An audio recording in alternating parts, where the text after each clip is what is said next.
So the quick talk we did, was it 2 days ago? Wasn't yesterday, it was the day before, right? Was a kind of spontaneous talk that Evan asked me to talk about lines and circles. Everyone remember any of it? You got the lines and circles thing down? Awesome. And what Mindy and Sean in that gorgeous talk were talking about were lines and circles. Right? When they talked about freedom and connection, it's a connection circle, right? Freedom line. And you begin to see it kind of weaving all the way through. So this is really the talk that I flew down to give, and I'm just want to just honor everybody and just say how delighted again. You know, we did a whole big introduction, Evan, me, Evan, last time. I'm not going to repeat it all, but it's just worth repeating how just good it is to be in the room. Just a gorgeous room of men and some women who seem to have slipped in. You know, somehow through the day, there seems to be an extra couple of women every day, if you've kind of noticed what's happening here in the room. So it's just delightful to be here, and I couldn't think of any place better to fly for a few days to show up, you know, in Evan and Annie's space, and to really just honor this space and honor what's happening here in the room. So let's play a little bit. I need little drums. You need little drums in the room? No. You got to follow. Okay, that's good. That's good. Now follow. Now make the drums. Now follow the music. Okay. It's a practice. It's in every great tradition. It's called chant. The Aboriginals do it. The Jesuits do it. Rock and roll bands do it. Right? Christians do it. Jews do it. Sufis do it. It's a practice of chant. It's not campfire. Right? It's not a kind of a Girl Scout thing. It's a form of meditation. Okay, it's a form of meditation. So we're going to practice a little chant. Joe, do you got a mic there? Yo. You got a mic? You got a mic yourself? Awesome. Yeah, anyone, whatever's around. Whatever's around. So here, give me a little kind of gentle drums, and we'll kind of learn the words. Ready? Dum ba dum ba dum da da, dim ba dum ba dum da da. Why is he singing? What's going on? Dum ba dum da dum da da, dim ba dum da dum da dum ba dum da dum da dum da da. You can smile when you chant. It doesn't hurt. Hey, hey, dum ba dum da dum da da. Give me some voice, give me some voice. Dum ba dum da dum da da. In da dum ba dim ba da. Dim ba dum da dum da dum ba dim da dum da dum da da. Dim ba dum da dim da hey hey ho ho. Dim ba dum da da. The man on the camera in the back. Help me out some chant, ba-dum, ba-dim, ba-dum, ba-dum, ba-bum. Hey, Richard, how you doing? Give me some chant, ba-dum, da-da, dim, ba-dum, da-dum, da, hey, hey, ho. I'm a little generous with your voice. Dum, ba-dum, da-dum, da-dum, ba-dim, ba-dum, ba-bum, bum-bum. How's your son-in-law? Dum, ba-dum, ba-dim, ba-dum, ba-bum, bum-bum. Dim ba dum ba dum da dum ba dim ba dum da dum da dum. Dim ba dum ba dim ba, let it go. Dum ba dum ba dum ba dim ba bum bum bum bum bum. Dim ba dum ba jo ba dum ba dim ba bum bum bum bum bum. Dim ba dum ba dum ba dim ba dum da dum da dum. Dim ba dum ba dim da hey hey ho. Love the earth, love the earth. Oh, love the sky, love the sky. See heat of fire, heat of fire. A drop of water, drop of water. I can feel it, I can feel it in my body, in my body, in my spirit, and in my soul. Oh, say love the earth. Love the earth. Oh, love the sky. Oh, love the sky. Say heat of fire. Heat of fire. Drop of water. Drop of water. I can feel it. I can feel it in my body. In my body. In my spirit. And in my soul. Wake it up. Ho, ho. Love the earth. I love the earth. Oh, love the sky. Oh, love the sky. Heat of fire. Heat of fire. Drop of water. Drop of water. I can feel it. I can feel it in my body. In my body. In my spirit. And in my soul. Oh, say love the earth, oh love the earth, let go of ego, let go love the sky. Drop of water. I can feel it in my body, in my spirit, and in my soul. Part 2, left hand up, left hand up, left hand up, left hand up. Hey, hey ya, hey ya, hey ya, hey ya, hey ya, hey ya, hey ya, ho. Hey ya, hey ya, hey ya, hey. Give me some voices. Hey ya, ho. Hey ya, hey ya, hey ya, hey ya, hey ya, hey ya, hey ya, ho. Hey ya, hey ya, hey ya, hey ya, ho, ho, ho. Say love the earth. Love the earth. Oh, love the sky. Love the It's sky. back to drumming. Heat of fire, heat of fire, drop of water, Drop of water. I can feel it, I can feel it in my body, in my body, in my spirit, and in my soul. Hey, say love the earth, oh love the earth, oh love the sky, oh Love the sky. Hey, heat of fire, Heat of fire. drop of water, Drop of water. I can feel it, I can feel it in my body, in my body, in my spirit, and in my soul. And left hand say hey ya, hey ya, hey ya, hey ya, hey ya, Hey ya, hey ya, ho. hey ya, hey ya, hey ya, hey ya, hey ya, hey ya, hey ya, ho. Hey ya, hey ya, hey ya, hey ya, hey ya, hey ya, hey ya, ho. Hey ya, hey ya, hey ya, hey ya, ho, ho, ho. Say love the earth. Love the earth. Oh, love the sky. Love the sky. Say heat of fire, Heat of fire, drop of water, drop of water. I can feel it, I can feel it in our body, in our body, in our spirits, and in our souls. I can't hear you now. Love the earth. Love the earth. Love the earth. Love the earth. Love the earth. Love the sky. Love the sky. Say heat of fire. Heat of fire. Drop of water. Drop of water. I can feel it. I can feel it in my body. In my body. In my spirit. And in my soul. Hey, say hey ya, hey ya, hey ya, hey ya, hey ya, hey ya, hey ya, ho. Hey ya, hey ya, hey ya, hey ya, hey ya. Where's the hands? Hey ya, hey ya, hey ya, hey ya, hey ya, hey ya, hey ya, ho. Last round. Hey, here we go. Hey, say love the earth. Love the earth. Love the sky. Love the sky. Hey, unga bunga. Binga banga. Hey, unga bunga binga banga binga binga binga bang. Unga bunga bunga binga bang. Hey, ho! Well, big hand for yourselves. Woo! Okay. Thank you, Joe. Woo! Give it up. Okay. The practice of chant. Now, did you notice that your mind started wandering in the practice? And all of a sudden, how many people notice all of a sudden you're thinking about something completely different, just like meditation? Then your ego steps in and says, why the fuck am I doing this? What's going on here? Hello? Right? So that's actually a form of meditation. You kind of step in, and you just let yourself merge with the chant. And the egoic thoughts come up, you let them go. Right? The thoughts about the person leading the chanting, all cruel and unusual, right? You let them go. Right? You worry if you have a good voice. Is anyone going to see you on the live stream doing this that you might know in your family? Right, you let that go. Then at some point, you step into the chant, and you might have just like a moment of just dropping in. How many people just had a moment of dropping in the room? Great, most of the people. Right? It's like a moment, right? It's just like meditation. It's not a Girl Scout practice or a Boy Scout practice. It's a meditative practice until you can find a moment when you drop in, then you drop out again, just like meditation, right? Then you drop in again. But if you actually practice chant, you can actually drop all the way in, and actually you begin to feel all of the kind of music of the cosmos moving through you, and you awaken, you find your voice in it. And it's a stunning practice that actually I can chant sometimes when I'm in practice mode for 3-4 hours a day, just chanting by myself. Right? It's a gorgeous practice, and it doesn't matter what the words are. It could be Om Namo Bhagavate Muktanandaya, right? That's a Hindu chant. Doesn't matter how the chant works. Doesn't matter whether it's English or Hebrew or it's Shalom, right? But it's a way in that's very, very powerful. So before we even start, I just offer it to you. But as a practice, I wouldn't do it like in a public space of people you don't know. But it's a powerful way inside. Okay. So what we want to talk about today, right, is, woven in to this love final chapter. Where are we? We're in love, the final chapter. And let's kind of try and weave together, right, our deepest possible understanding of love, our deepest possible understanding of sexuality that's been in the space in a powerful way, and our deepest and most powerful understanding of spirituality that hasn't been explicitly in the space that's been there, right? Brad's whole talk was this beautiful, right, understanding, right, of what spirituality might mean, right, in this kind of postmodern context. That's what he was doing. And so it's been there, right? Nathan, I'm sure, kind of touched in that space. Eben's, right, awareness practices and presence practices. So there's been this whole spirituality theme.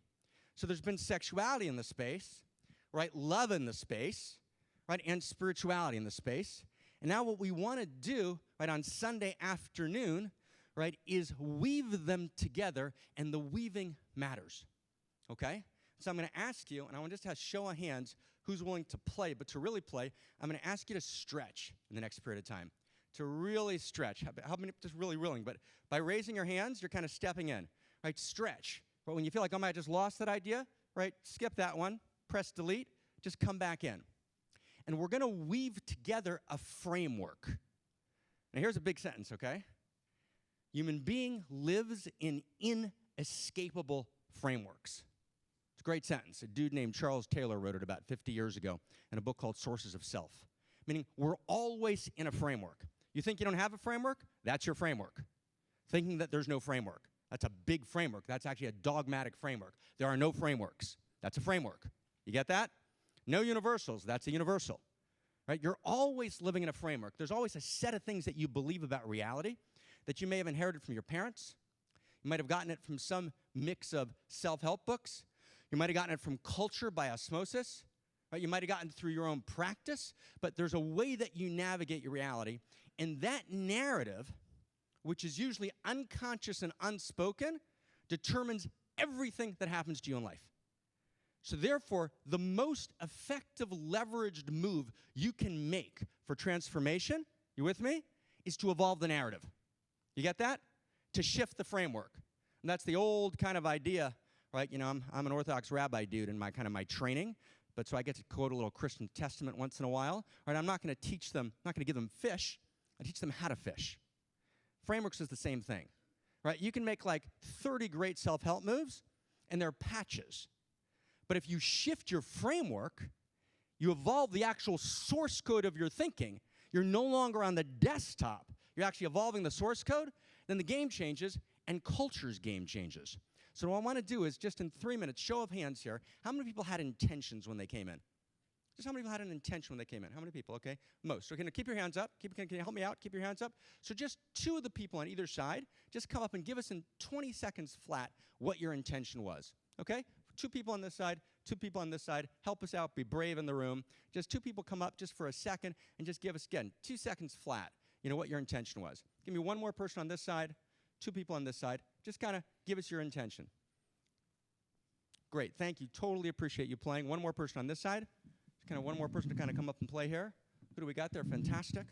Okay. Just give us 10 seconds your intention. Tell us your name. All right. My name's Chris from Terre Haute, Indiana. Good. My intention when I came here was to realize, to recognize when I could find love in a relationship.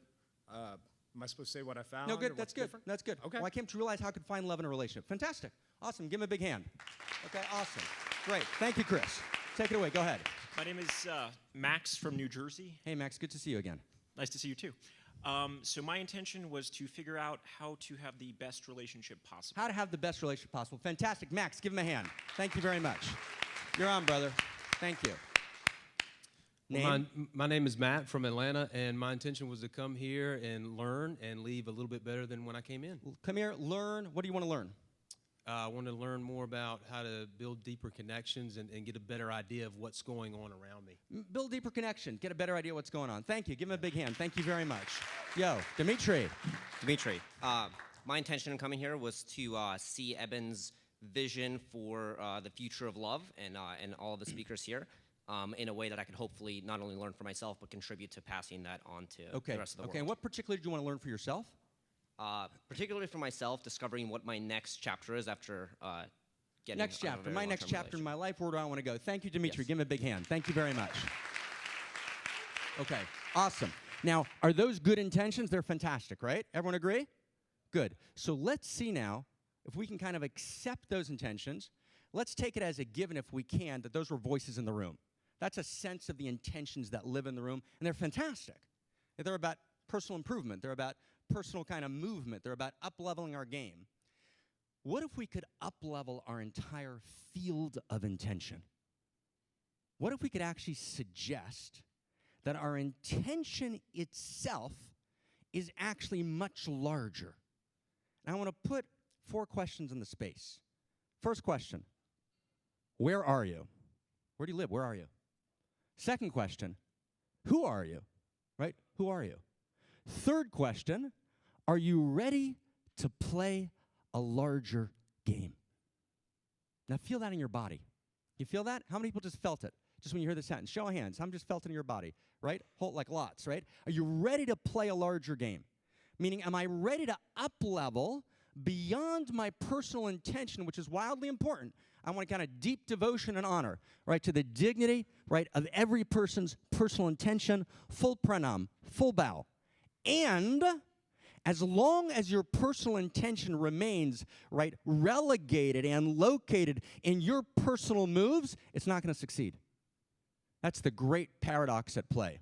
As long as you're playing a small game, and the small game is I want a relationship, I want love, and those are great. But as long as your context is me, or me, we, meaning me and my partner, right, the game is too small. Right? So the question we want to put in the space is, are you willing to play a larger game? Right? Are you willing to participate in the evolution of love? And I mean that not as a phrase, and I'm not going to tell you stories this time. Lots of people I've studied with, I tell stories, jokes, no stories this time. We're going to go straight through line, okay? Are you willing to play a larger game?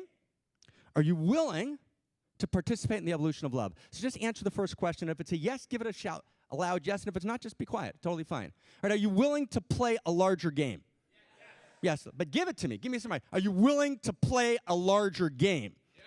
Yes, okay, good. So let's respond to that yes, right? A commentary on that yes is the intention of this talk. Okay, so first question, where are we? Where am I? Where do I live? We're going to spend 2 sentences on this, and we're going to come back to it. Here's where I am, right? I live in a world, we live in a world of outrageous pain. It's a fact. We live in a world of outrageous pain. Right? 17,000 children, right, die a day, every single day. In the last 24 hours, 17,000 children died around the world of hunger, nourishment-related diseases. There are 17 million people in the world today who are in slavery. Right? Many of us grew up kind of thinking slavery was over at a particular period of time. If you live in the United States, you remember 6th grade, Lincoln, Emancipation Proclamation, slavery's over. Not true. There are about 3 or 4 times more slaves in the world today, labor slavery and sexual slavery, than there ever were in the history of planet Earth, right? Other than Rome, which was a bad moment. Like, wow. Right? And the list goes on, right? So we live in a world of outrageous pain, and we're annoyed when someone puts that in our face. We're having a good day. We're kind of really happy. It's day 4. It's love, the final chapter. Are you ruining the entire thing? Right? We live in a world of outrageous pain. Right? We live in a world, too, of outrageous beauty. That's just as true, isn't it? Outrageous, incandescent, alluring, stunning beauty, right, in every blade of grass and every grain of sand. We live in a world of outrageous beauty. Right? The only response to outrageous pain, to outrageous beauty, is outrageous love. So what does that mean, too? So what should I do? Well, obviously, if we live in a world of outrageous love, right, I should wake up and be an outrageous lover. Well, what does that mean? What does an outrageous lover do? Well, first, what's outrageous love? Why are we talking about outrageous love? What's the difference between outrageous love and love? The answer is everything. Okay, and let's start here. Love, the way we've used it almost exclusively in the last few days, other than Eben's first 5 sentences, where he actually shifted the paradigm and just kind of dropped it into the space, right? Love is usually a strategy of the ego. Love is a way to get, right, that sense of woundedness healed. It's a way of fitting in. It's a way of taking care of myself. It's a way of feeling good about myself, which are legitimate and good and beautiful and fantastic. But love is, if you make a list of the people on your love list, right, make a love list. Okay, we're kind of that time of year, we're making lists. So who's on your love list? And then make a list of the people who you get egocentric security from. Who gives you security? Who makes you feel good in your life? Who gives you a sense that you belong and kind of covers over the ease and anxiety of feeling like I live, in a tale told by an idiot full of sounds and fury signifying nothing? And check those 2 lists against each other. You will find out, my dear friends, that actually lots of the same people, usually most of the same people, are in both lists. How many people just got that? Just got that simple point, right? You got it? Okay. And how many people didn't? Right? You make your love list. You make your egocentric security list. Same list. That's powerful. right? And the second you say that my love stops at my partner, it's an egocentric security list, right? Right, who do I love? My partner. Well, and that's it? So the second principle is, principle one is our love lists are too short. Our love lists are too short. Two is never marry for love. Never marry for love. Bad idea. If you marry for love, it's a disaster. Because the notion that love lives only in marriage is utterly, radically just not true. Not true. If you don't have, you're not accessing love in all sorts of critical places in your life, and the only place you're accessing it, right, is in your marriage is going to collapse. Because you're asking your marriage or your relationship to fulfill everything you need in love, which you can't do. Because love is much, much bigger. So stay with me, okay? And I ask you to stretch, and I appreciate, right, the kind of covenant of stretching we're doing together. We're going to do a little kind of yoga aerobics together, intellectual yoga aerobics. Let's stretch, okay? There's 3 mistakes people make about love. 1, they say that it's a human field. Love is human. 2, right, this human experience of love is a particular kind of experience. It's an emotion. 2. 3, it's a particular emotion. Which emotion is it? That feeling of falling in love, right? That feeling of infatuation. Lose that feeling, lose that emotion, you no longer have access to love, right? Wrong on 3 counts, right? Love at its core, Tagore, right, said it beautifully. He said, love's not a sentiment.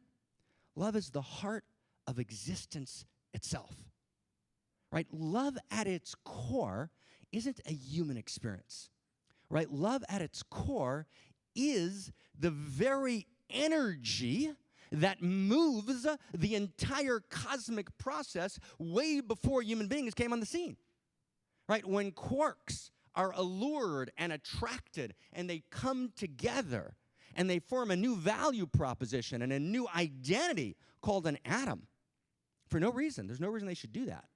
And then atoms are attracted to each other and they get together and they form something new, right, called a molecule. Then molecules are attracted and allured to each other, and there's this eros, right? There's this movement, there's this 5th force in the universe, they called it in the Santa Fe Institute when they were doing complexity theory.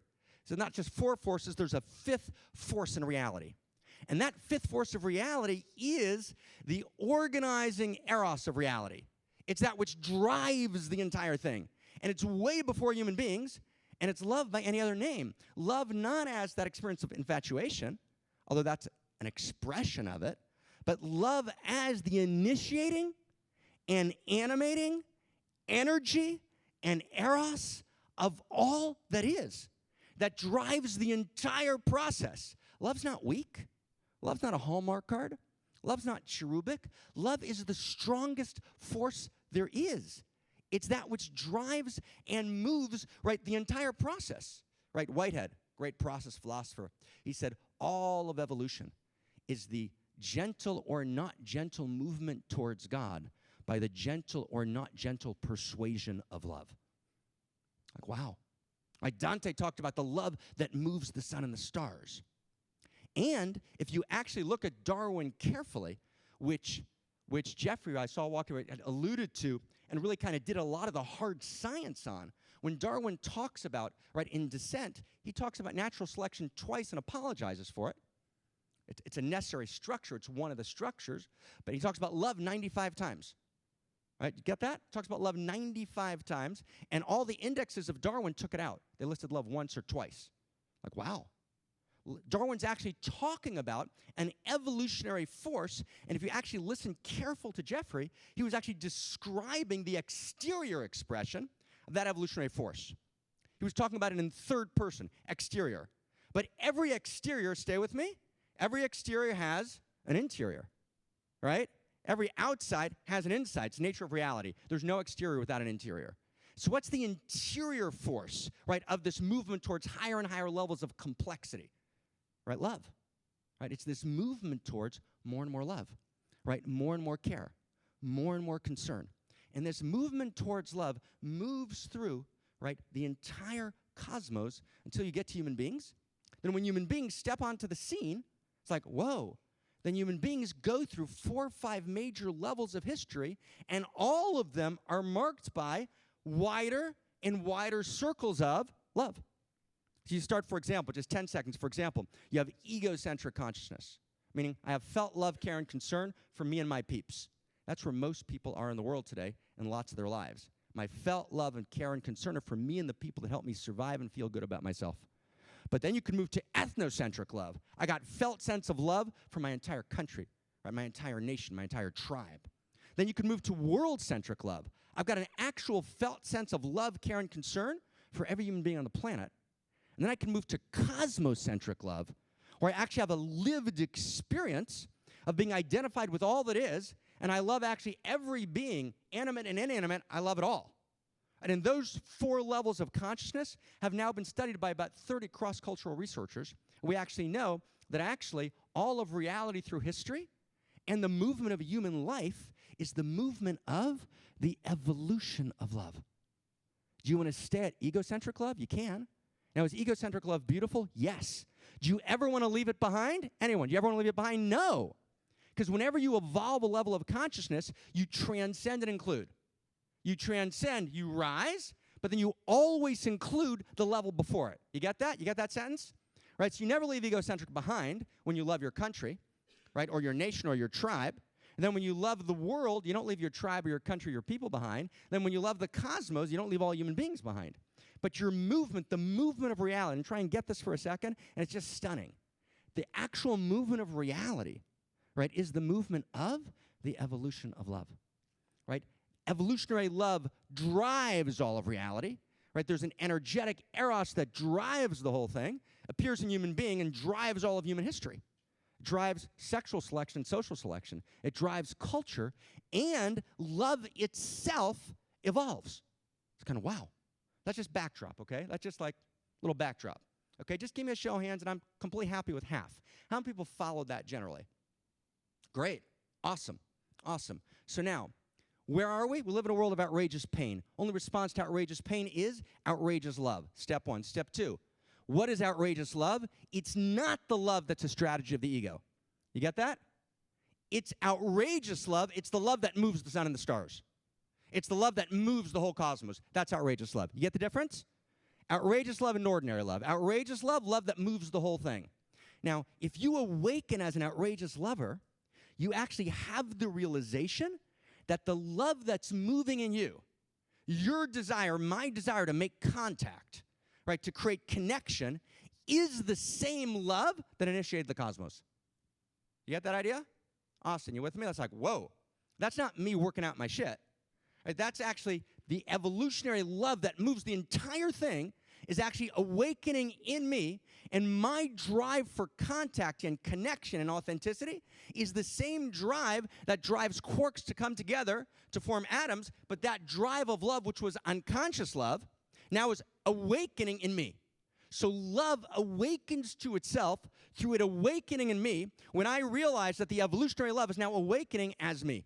That's our backdrop. Now, who are you? Who are you? So outrageous love, that's 2.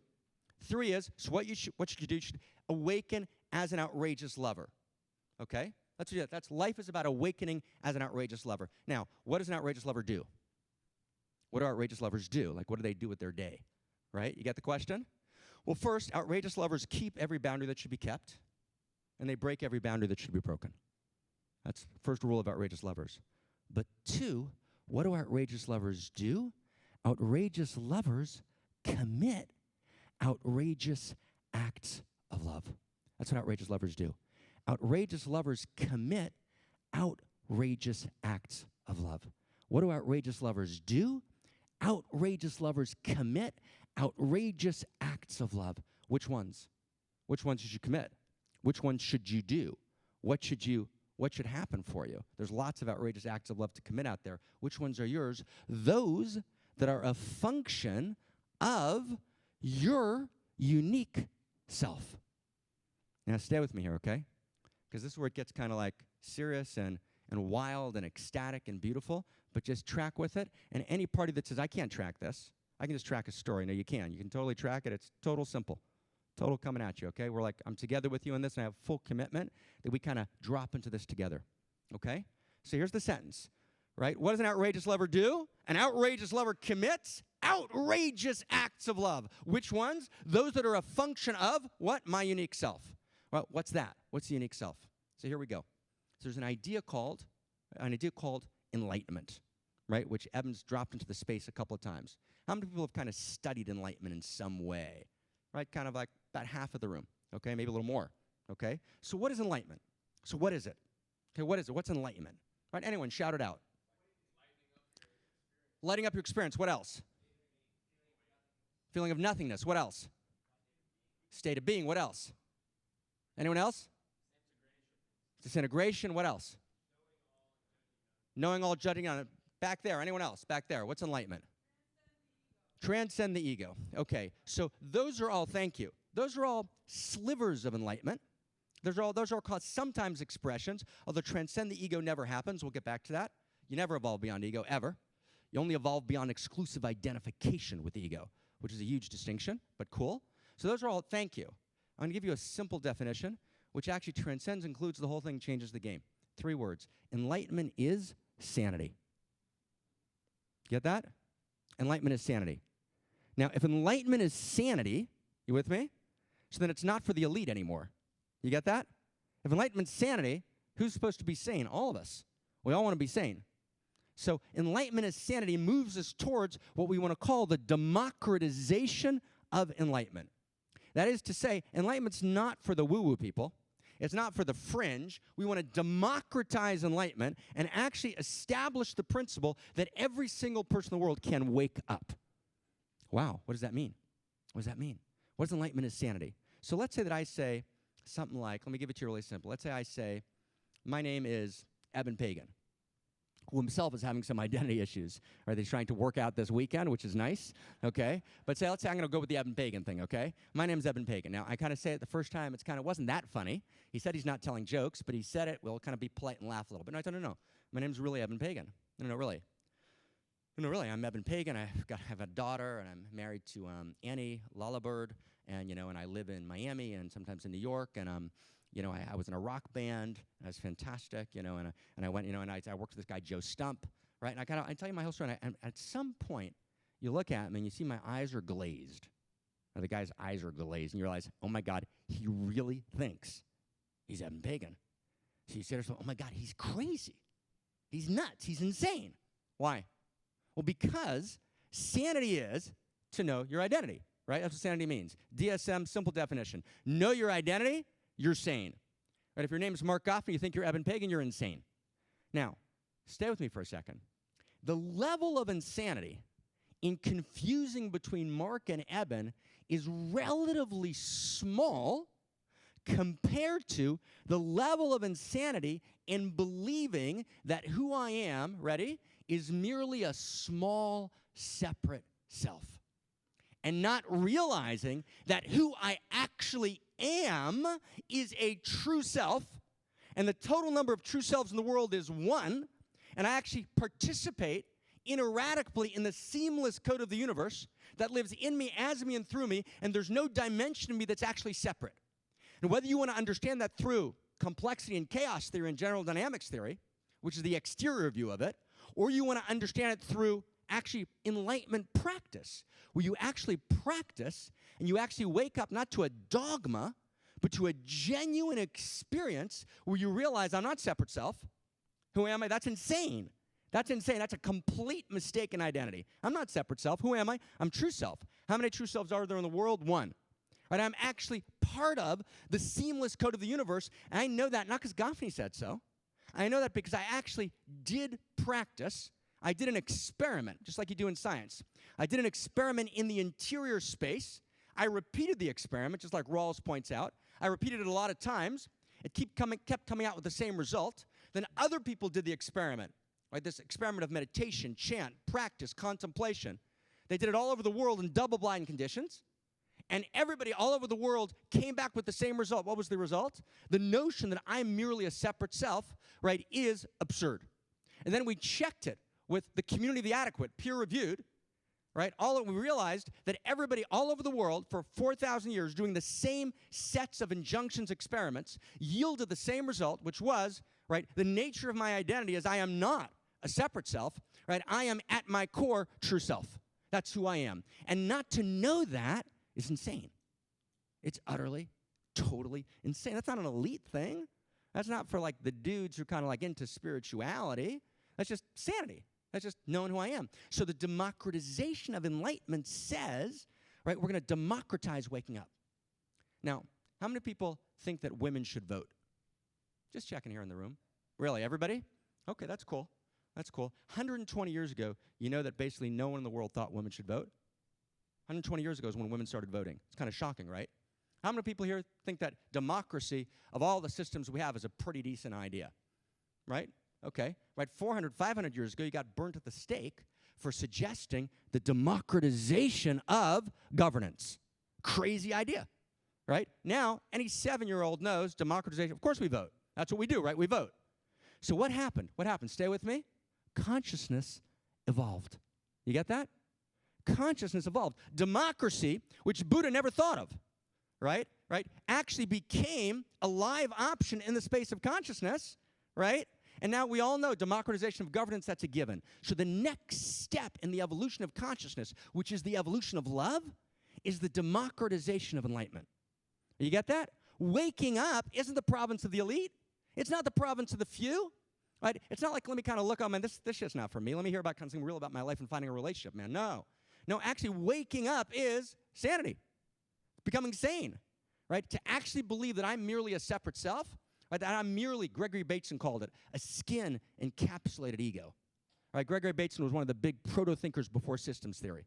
He said, the belief that you're a skin-encapsulated ego is from a scientific systems theory perspective, and that's an exterior perspective, and from an interior perspective, doing the practices of enlightenment, utter insanity. Now stay with me. So if that's true, if enlightenment's so great, you can actually wake up. You can realize you're part of the seamless code of the universe, right?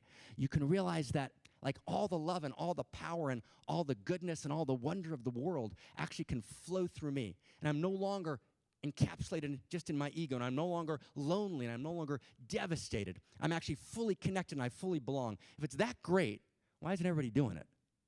Right? Why is it, I mean, does it need a good marketing? Right? It needs got to go to an Evan Pagan marketing seminar to figure out how to market enlightenment. Right? Like we can market candy bars, right? The 6,000th new candy bar, better than we market, right? That which actually every great tradition knows, right, is the greatest elixir available to human beings. What's wrong? Why isn't everyone doing it? So stay with me for a second, okay? Next step. If I say to you, you can wake up and be part of the one, be totally honest with me, how do you really feel? You can wake up and be part of the one. Sort of good, but it's a little creepy. You get that? How many people get that it's a little creepy? Right, good. Why is it a little creepy? Because what about me? Right, what, hello? I've got an identity here. I want to wake up and be part of the one, right? And then your enlightenment teacher tells you that's your ego talking, right? Enlightenment teacher seems to have quite a lot of ego themselves, so you're a little surprised at that. Separate problem, right? And so all of enlightenment's got this teaching that says you got to move beyond separate self, you become part of the one true self, and you're there. And we say intuitively in response to it, which is why enlightenment never went mainstream, that just doesn't seem quite right to us. What happened to my identity? Right? Where do I go? Right? You're going to wake up and be part of the one. Okay. Sort of. Maybe. So stay with me. Actually, enlightenment teaching for 3,000 years in every great tradition actually made one fundamental mistake for lots of reasons. And that is, enlightenment tradition said, wake up from separate self, realize your true self, and that's the end of the story. It's not the end of the story. You actually awaken from true self more deeply, and you awaken as unique self. And what's unique self?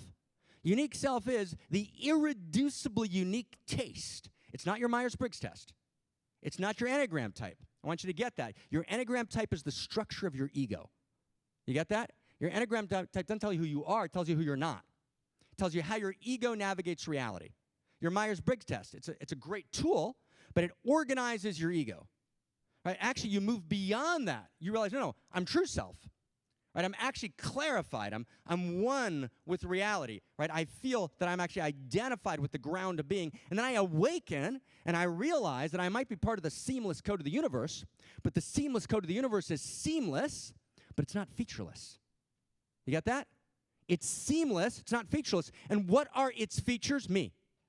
Right? I am an irreducibly unique expression of the cosmos, right? Of reality. Now, what drives reality? Stay. We're going to make a jump now. What drives reality?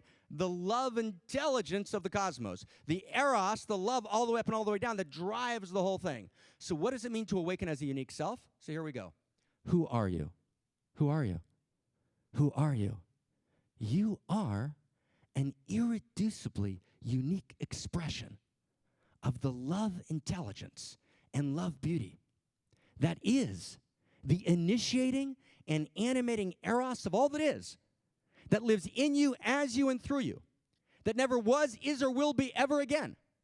And because you are an irreducibly unique expression of the love intelligence and love beauty, that is the initiating and animating eros of all that is, that lives in you, as you, and through you, you have a unique gift. And that unique gift that you have, no one else that ever was, is, or will be other than you has. And that unique gift has the capacity, the power to address a unique need in your unique circle of intimacy and influence that can only be addressed by you and you alone, and no one that ever was, is, or will be ever in the history of the cosmos, today, tomorrow, or the day after, can address that unique need in the way that you have the ability to address that unique need. Who are you? You are an irreducibly unique expression of the love intelligence and love beauty. That is the initiating and animating eros of all that is, that lives in you, as you, and through you. And when that love arises in you, that is the love that moves the cosmos, that is awakening in you and as you. Right? Wow. To be a unique expression of the love intelligence of reality that never was, is, or will be. And that's not a dogma. That's not a faith idea. Right? Blank faith. It's got nothing to do with faith. It's got nothing to do with dogma. It's got nothing to do with religion. It's actually the best take on a reality that we have today. If you bring together and integrate integrally all the different quadrants of reality, all the knowledge we have today, that's the best take of who you are in reality today. Let me say it a little differently. One sentence.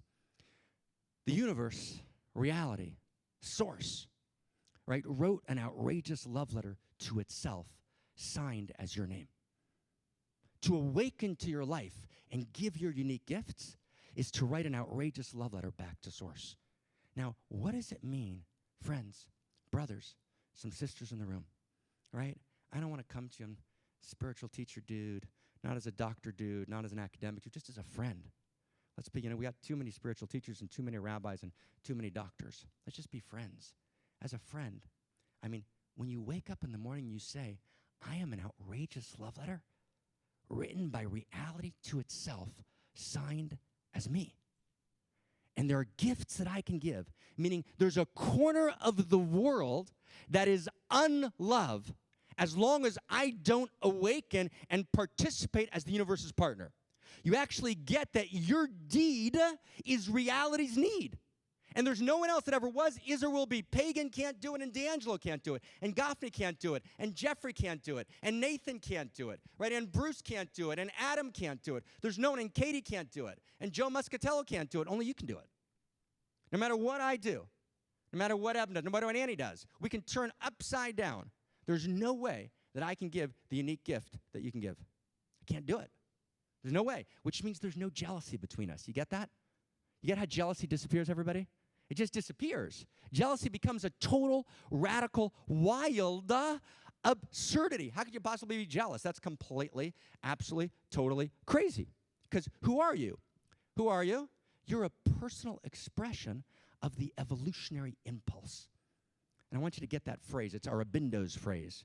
Aurobindo was a great Indian mystic and philosopher, right? You're a personal expression, his phrase was, of the evolutionary impulse. The evolutionary impulse of reality itself lives in you. So you want to know how to wake up? It's really simple. Well, here's how you wake up. You don't have to meditate, although meditation's a great practice, right? Finding your free attention's a great practice, but you wake up in a very simple movement. You stop aligning with your contracted, separate self, ego, which is grasping and desperate, and you begin to align with the evolutionary impulse. You realize that what we didn't realize 200, 300 years ago, this whole story is going somewhere. We didn't know about evolution, right? The way we know about it today, Einstein thought it was an eternal universe. All of a sudden we realize this whole program is going somewhere. And it's going somewhere how? Through you, through me. Let's go to the next step. So, give me a drum roll. just to see that you're awake and alive and well. Give me a real drum roll. Give me a real energy back. Give me a real drum roll. Okay, good. So I'm not a separate self, right? I'm a unique self, right? I'm a separate self. Then I realize I'm true self. Then I'm a unique self. Now, for those of you worried about schizophrenia, do I leave my sense of being a separate self behind? Of course not. You get that sense? Of course not.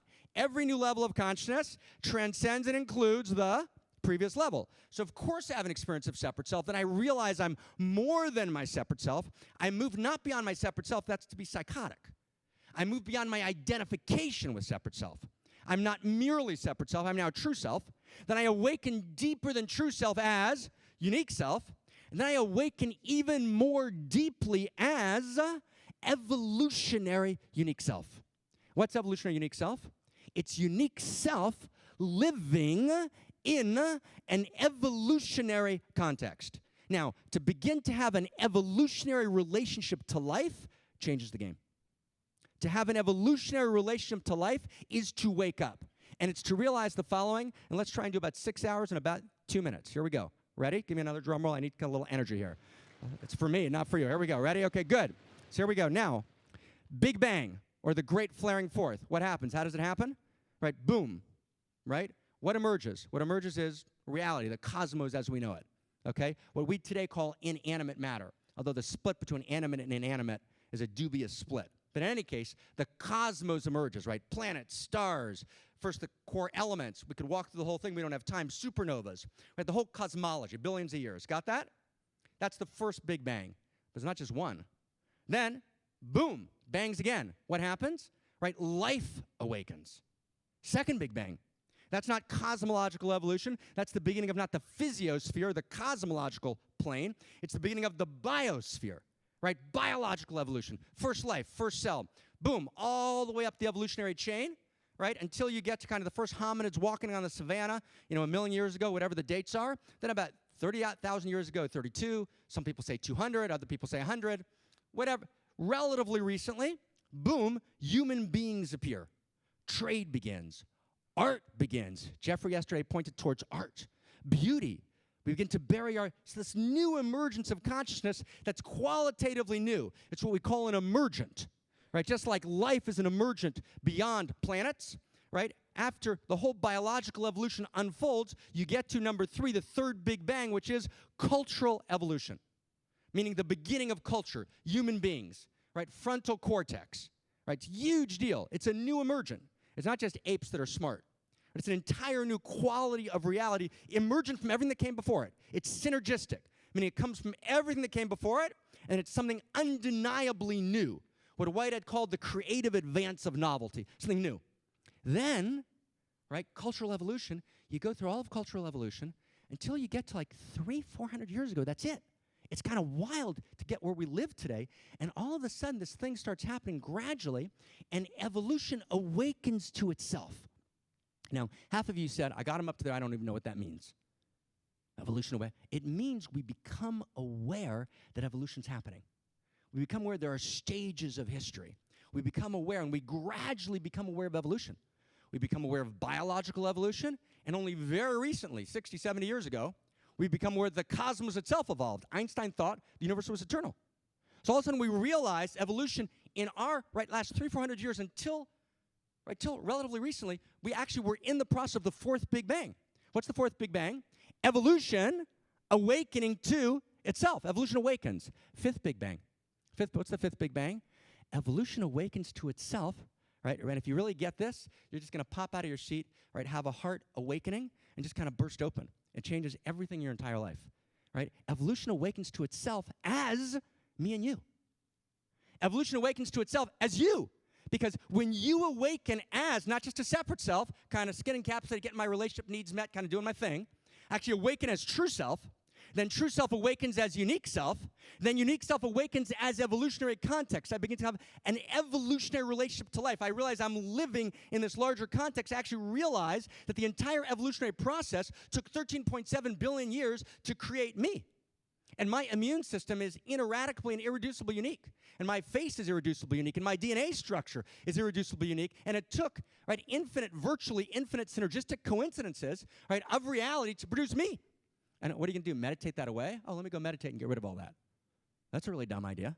Took a lot of time to get the prefrontal cortex, right, producing unique new. Right? Unique you is huge. You actually awaken and realize I am an irreducible, unique expression of the love intelligence that initiated and animates all of reality, that lives in me, as me, and through me. And when I awaken as my unique self, and I awaken to my desire to contact, which is sexuality, my desire to make contact, to connect, that's the evolutionary impulse living in me. What's the evolutionary impulse?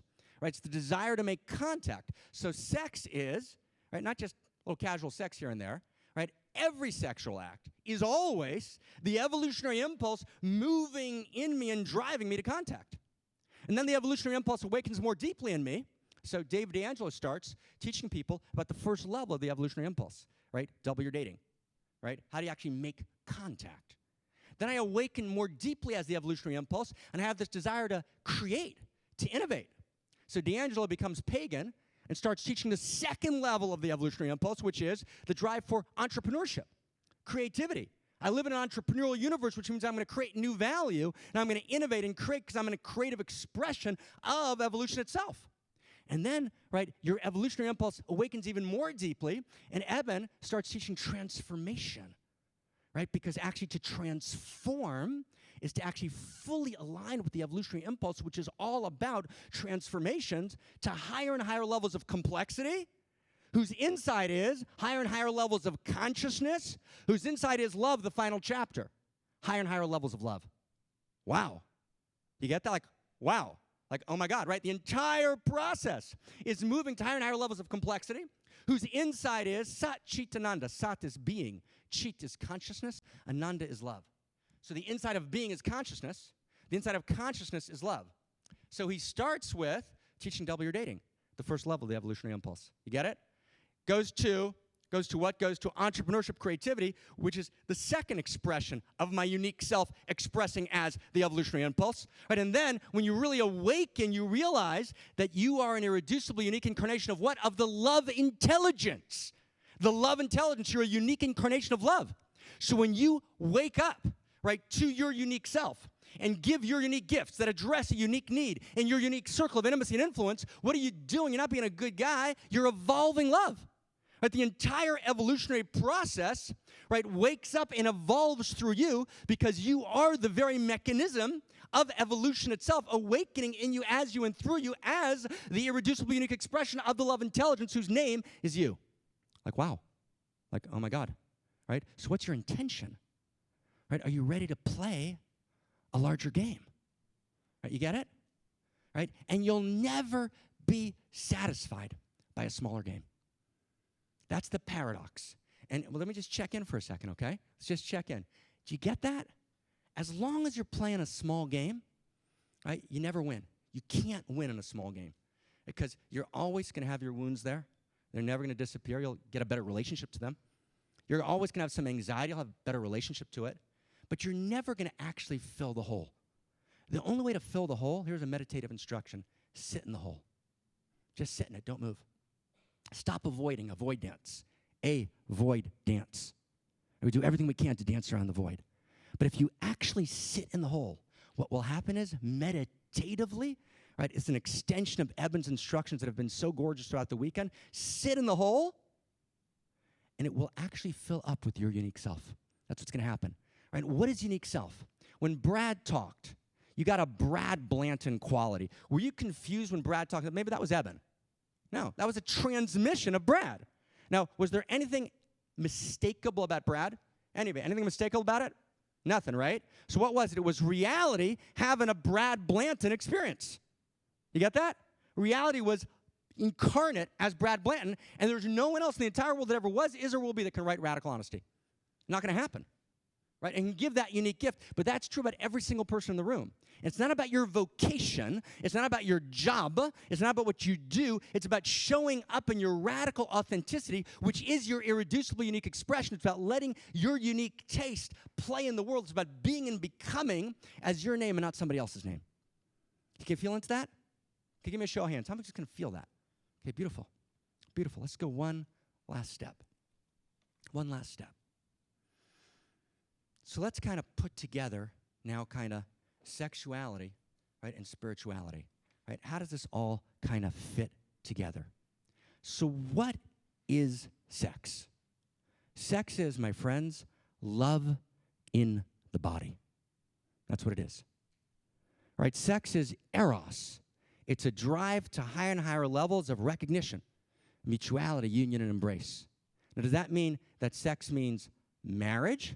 No, because love doesn't mean marriage. You get it? We've exiled love to a very particular experience, right? Human, emotion, and the emotion is infatuation, which therefore leads to white picket fence marriage babies. No, that's not love is. Love is the force that moves me beyond the illusion of my separateness to make contact and connection and to locate myself. So if I'm a separate self, what am I? How many people ever played with puzzles when you were kids? Puzzles. Any puzzles, people? Good. Puzzles is for you. What's a separate self? A separate self is a puzzle piece. You with me? That's trying to find the puzzle, but all of reality, tells us, right, there is no puzzle. So imagine you're a puzzle piece. You can't quite walk because you're a puzzle piece. You're looking for the puzzle, but everyone tells you when you go to university, here, there, everywhere, right, there is no puzzle. So how do you feel? You feel like shit, right? Because you're yearning for the puzzle. There's no puzzle. There's no puzzle. You're crazy. You're pathological, right? You've got delusions of grandeur, right? You're psychopathologized. We got to mythologize, not pathologize. So separate self is a puzzle piece. There's no puzzle. Separate self goes crazy. Right? That's actually why we have mental illness, right, at the level that we have it, right, in society today, because we're actually living in an insanity. That's what Erich Fromm was writing about when he talked about the sane society. Now let's go to the next step. What's true self? True self is there's only a puzzle, just one. 1 second, I seem to see lines separating the different puzzle pieces. That's an illusion. Meditate, that's an illusion. Now, how does that make you feel? Just as bad. You get that? Because you feel like you've got some individuality, but you're told that's the realm of ego, right? Right? As you said, right? Evolve beyond ego, Barbara, right? That's what we're told. What's unique self? Unique self is a puzzle piece that fits into and is located in the larger puzzle, right? So the larger puzzle holds you. You complete the larger puzzle. All of your unique idiosyncrasies complete the larger puzzle in a way that no other puzzle piece that ever was, is, or will be can complete other than you. And your love intelligence allows you to give that unique gift, completing, addressing a unique need in your unique circle of intimacy and influence that no one else can address other than you. And what's an evolutionary unique self? It's you're a puzzle piece, but you not only complete the puzzle of the people around you, like the 5 pieces in the puzzle, but by you fitting into the puzzle, you actually make the puzzle larger. You actually evolve the whole puzzle, right? What would it actually mean? And we're going to finish with this and with an image. What would it actually mean? Just imagine this just for a second. Whether you're Democratic or Republican, you get a phone call. Hey, this is Barack. Right? Barack's doesn't got a lot to do. He doesn't have another term. He's kind of like he needs a little help. He calls you up and he says, hey, this is Barack talking. Right, Barack Obama. Let's say you absolutely do this kind of little simple meditation with me. You absolutely know that it's Barack Obama. For sure, okay? No wisecracks, being super serious. He tells you your name, and he says, I've been tracking you for however old you are, and he knows everything about you. You with me? Everything about you. Secrets, not secrets. You with me? Everyone with me? He knows everything. And then he says, I need you. There's something that we need for American security, for world peace, that can only be provided by the unique gifts that you have. And he describes exactly, and he says, you don't need, it's not public, you need to fully be you in this particular way. And if you do that, that's going to fix a vital need that we need, right, for the security, peace of the world. And you talk to him for 2 hours, you're 1,000% sure. You're with me in the exercise. We're doing it as a visualization. You're with me. How do you feel when you get off the phone? How do you feel? Thrilled. How do you feel? Fantastic, right? What do you run to tell somebody? You're ecstatic. Do you ask yourself, oh, what's the meaning of life? I don't think so. Do you feel like a little Prozac, right? Let me kind of take care of things. I don't think so. Do you run out in that second to find someone to have sex with? Probably not, right? Now, how do you feel the moment before an orgasm in the best sex you ever had? Do you feel like, what's the meaning of life? I don't think so, right? Right? Do you feel like, why am I alive? I don't think so. Why? Because in both of those, the evolutionary impulse is alive and awaken you. You get that? In both of those, there's no question about meaning. Meaning is self-evident because the full aliveness of all of reality is living in you, as you, and through you. That is shocking. So what we got to do is, we need a new story, my friends. We need a love story. Right? We need an outrageous love story. We need to engage in the transformation of identity. We need to actually access the democratization of enlightenment. Right? Yes, sex is the gorgeous force of the universe, the evolutionary impulse. And then sex, we never leave it behind. It's always there. It's always a core, gorgeous, stunning human drive. Feel it, own it. And then it expresses as innovation. Then it expresses as transformation. Like, wow. Here's the last image. We stop here. Okay? Boy, king. Boy comes before the king. Right? Boy has a butterfly. He's heard that the king was wise. He's going to show that this king doesn't know jack shit. Right? He's going to show the king up. Holds the butterfly, says to the king, hey, is my butterfly alive or is my butterfly dead? And the boy thinks to himself, if the king says my butterfly is alive, I'll close my hand, the butterfly's dead. If the king says my butterfly is dead, I'll open my hand, I'll let the butterfly go, and I'll have exposed, right, this idea of wisdom and enlightenment that the king claims. And the king looks at the boy and he says, whether that butterfly lives or dies depends on you. It depends on us. Thank you very much.